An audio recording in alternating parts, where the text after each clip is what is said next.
Spiral, dial. Sci-fi with a soundscape.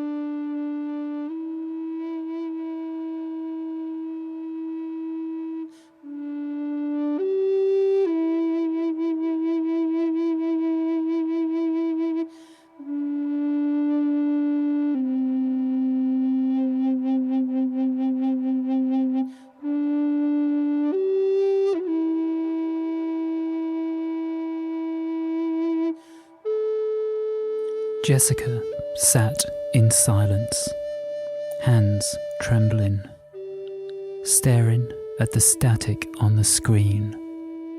How could this be happening again? Once more, she was responsible for the death of something precious. It was her fault. Her fault for not insisting Amy was evacuated from this hellhole. Her fault for putting herself in a position where she could be easily blackmailed by the captain. She slumped backwards. The music had stopped, but what had happened to all the people? She heard no footsteps, no voices. A flicker of curiosity rose within her, and as it did, she realised that the screen had returned to normal. The baby was before her, just one baby. It looked completely normal. She blinked rapidly, screwing up her eyes and refocusing. How was that possible? As she did so, she felt the baby move beneath the probe. Her relief was instant, a sudden wave of gratitude flooding through her. She had been redeemed. God had chosen to give her another chance. She would not waste it this time. She resolved to keep her meeting with Archie. The thought of returning to the cabin alone made her feel a little queasy. She would go straight to the rendezvous point. As she exited the clinic, she expected to see evidence of the celebration, but not a single trace remained of the party which had finished moments earlier. The white deck was spotless as always. If anything, it appeared freshly polished. The ship seemed to be dormant somehow, at rest, yet coiled and ready for action. It seemed appropriate to tiptoe, lest she trigger some further catastrophe. Instinctively, she glanced at her watch, then remembered that she had jettisoned it over the side of the ship earlier that afternoon. Oh well. He had said to me after the concert, and the concert was most definitely over. The pool was equally deserted. Its glistening surface reflected a perfect image of the full moon. A soft breeze blew, creating ripples on the surface of the water, instantly shattering the reflection into a million shards. She knelt beside the pool and watched the distorted image coalesce, exactly as Amy's baby had done only moments earlier. The water moon was perfect, every crater visible in exquisite detail. She reached out to stroke its pitted surface, but the moon seemed to flee from her fingers as she dipped her hands into the pool. She cupped her hands and lifted them, offering the water to the sky. As her hands glistened, it seemed that the moonlight was infusing the water with its spirit, cleansing her and giving her strength. She climbed up and around the corner to the hidden nook where she had encountered Archie earlier on. It was empty. The tartan rug remained, though, carelessly discarded in a heap. She sat down on it, crossed her legs beneath her, daring to relax for a moment, and glanced upwards.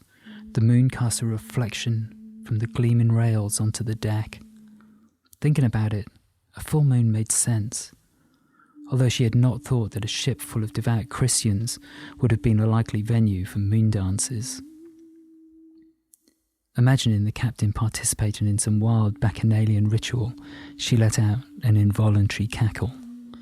As she did so, a disembodied voice came from just over her left shoulder. "Do you mind?" Archie said.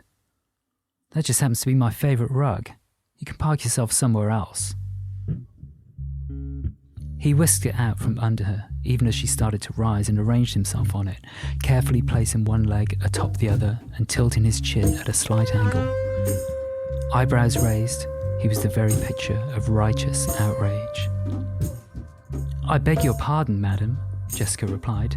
"Didn't realise I had to reserve a seat up here too." Archie huffed and began to slowly roll a cigarette. He was accompanied by 2 other individuals, one tall, one small. Jessica thought she recognised them from the concert. As she looked from one to the other, Archie said, "I suppose I should introduce you. This is Dustin, our bass player, and Jeffrey, who hits things, sometimes. Everyone, meet Jessica." Jeffrey smiled widely.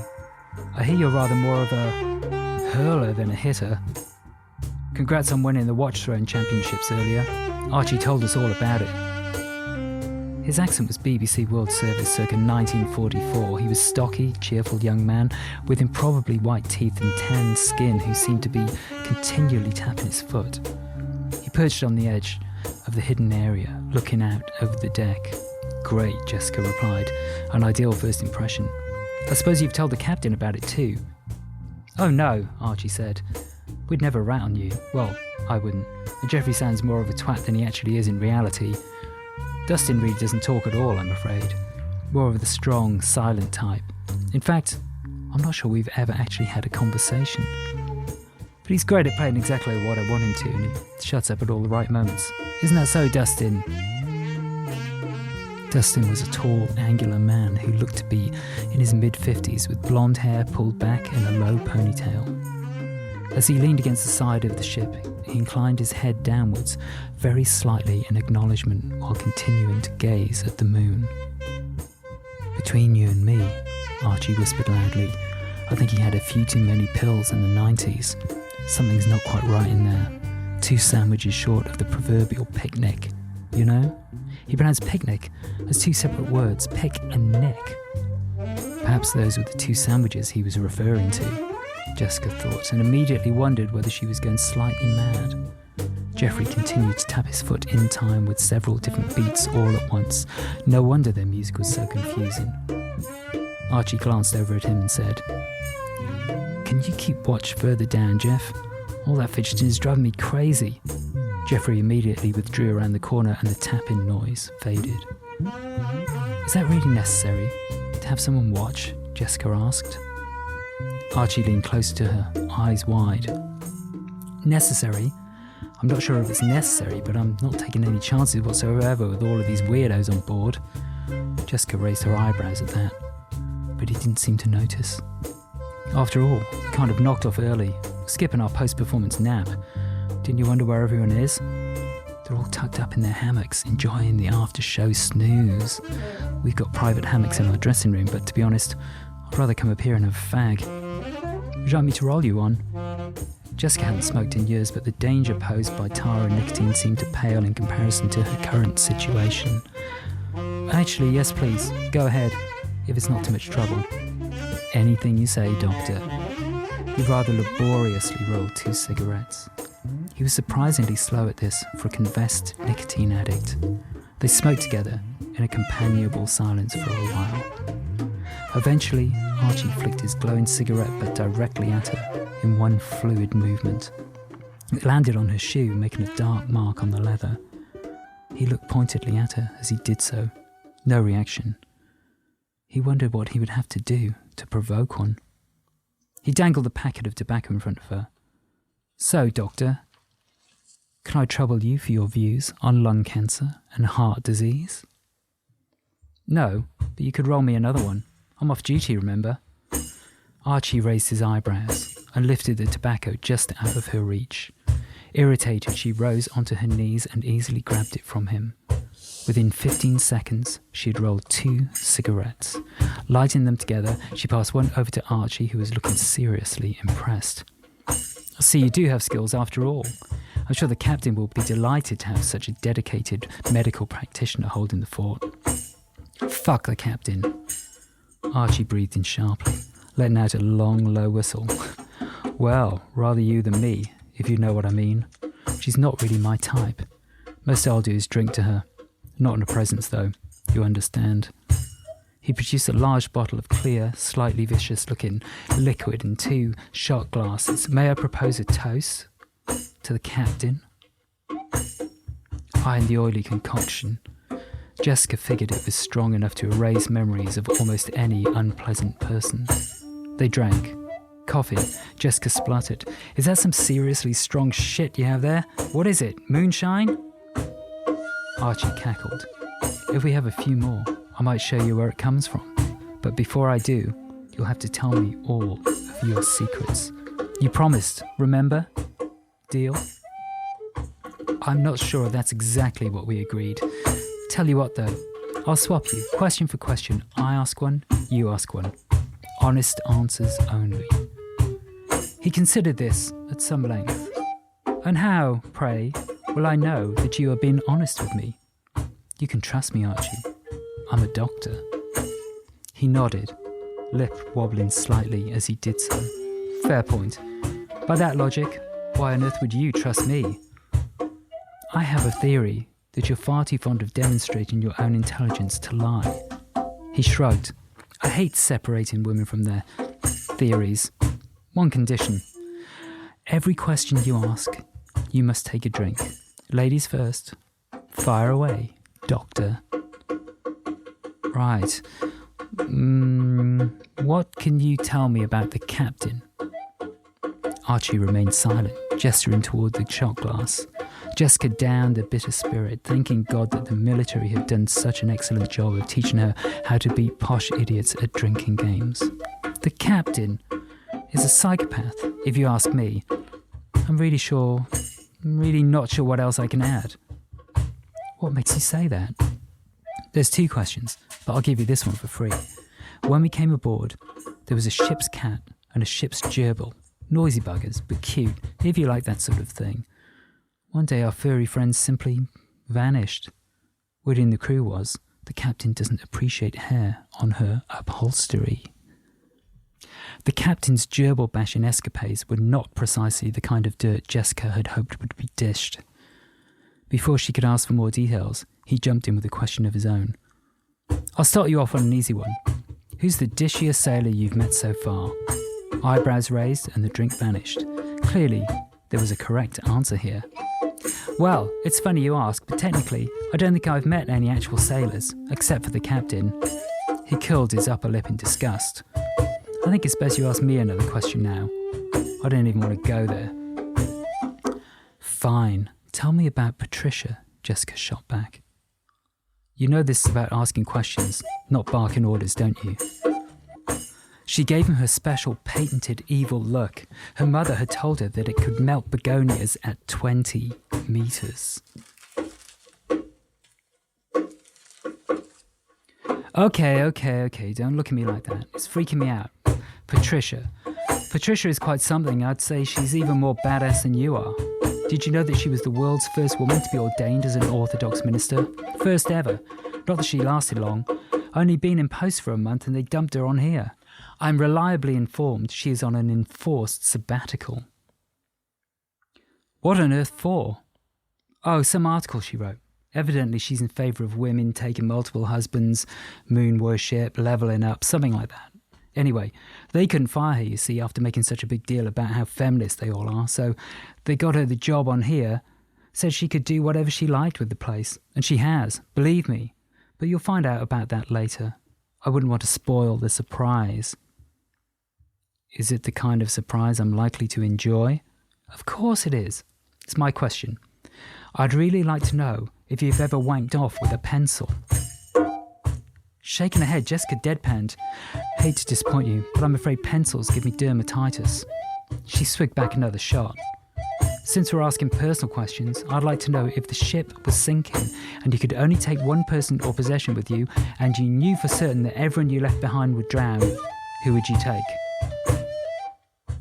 What on earth makes you think I'd want to spend my final days stuck on a small boat with another person? No thanks. Does this count as one item or two? He quipped, holding the bottle in one hand and his cigarette in the other.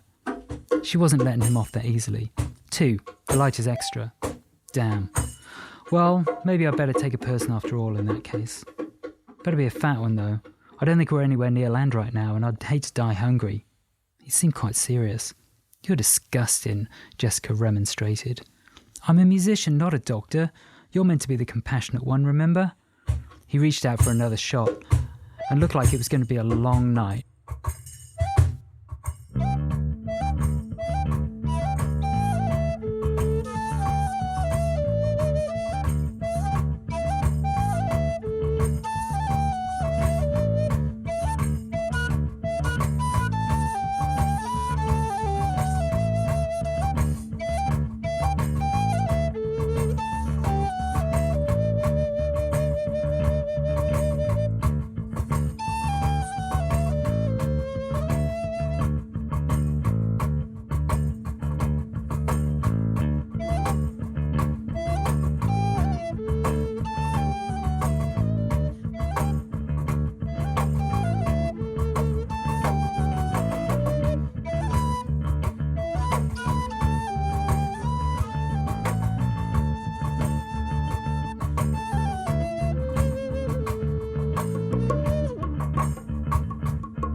At least 20 questions followed as they downed shot after shot. Jessica asked him about the ship, about the research, about Amy, and was met with answers which were both evasive and uninformative. By now, the bottle was nearly empty. The moon shone bright in the sky above them, mocking her with its clarity. The only ray of hope was that Archie was quite clearly extremely drunk. Taking the bottle by its neck, he held it up to the moonlight, chortling. "Looks like you're all out of questions, Jessica, but I've got enough for one more. Better make it a good one."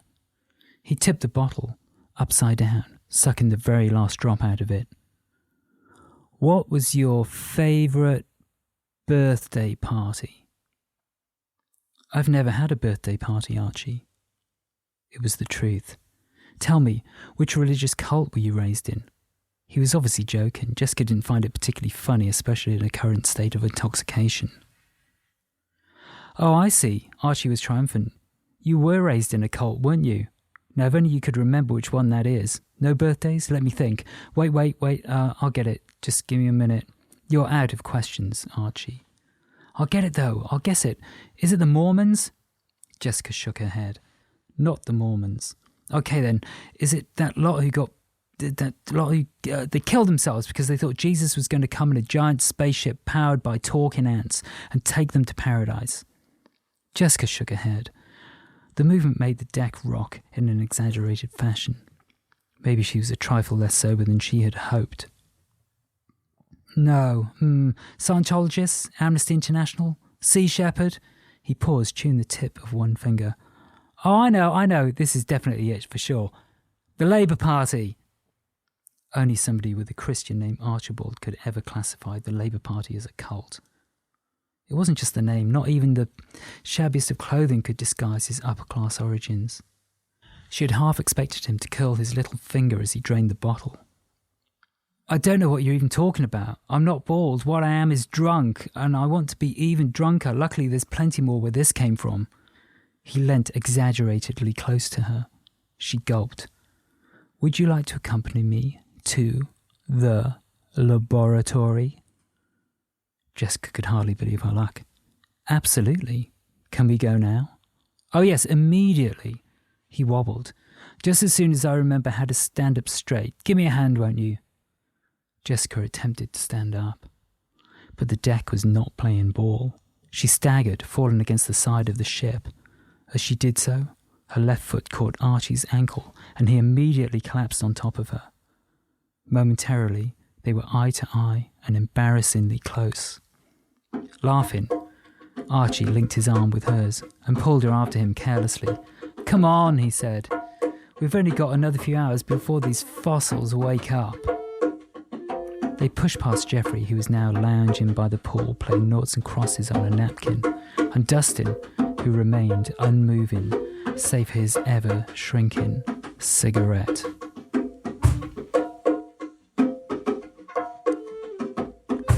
Keep watch, Archie whispered forcefully at Geoffrey. "I'm off to get more booze." Jeff didn't bother to look up from his napkin. Clearly, this was not the first trip of this kind, nor the last by the looks of things.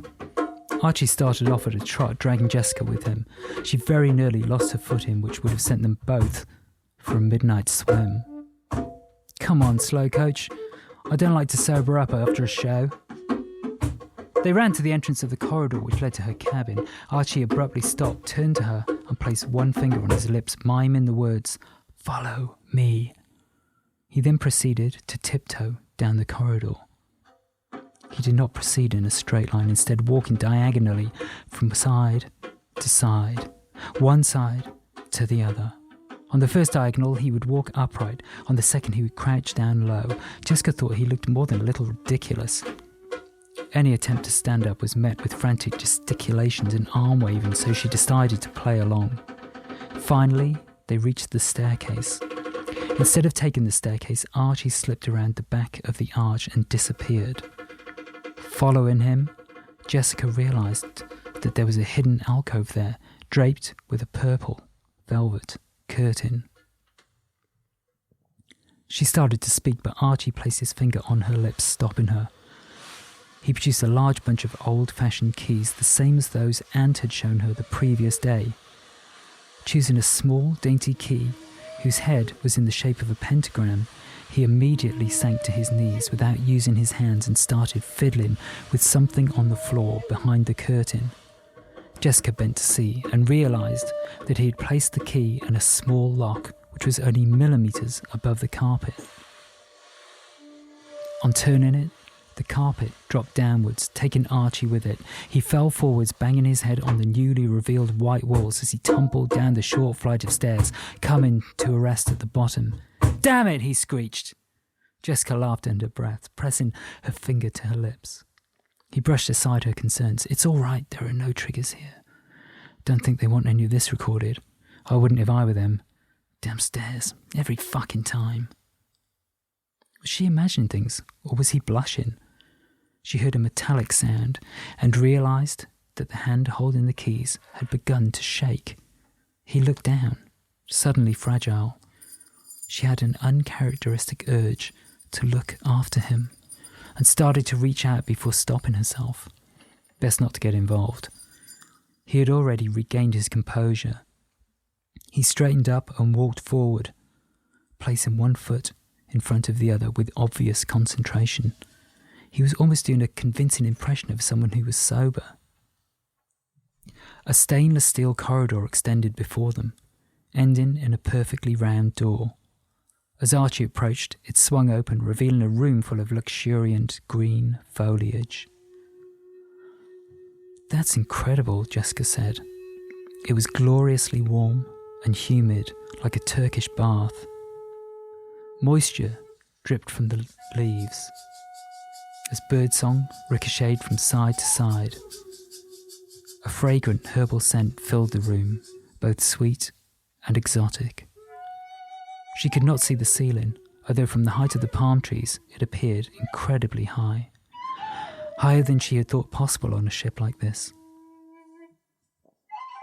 Approaching a mossy wall, she reached out to touch the surface and instantly felt that something was not right. It felt tough somehow, brittle. Coming closer, she sniffed. "Plastic," Archie confirmed. "I know, I was kind of disappointed too, especially after listening to all that environmentally conscious bullcrap in the induction. Follow me."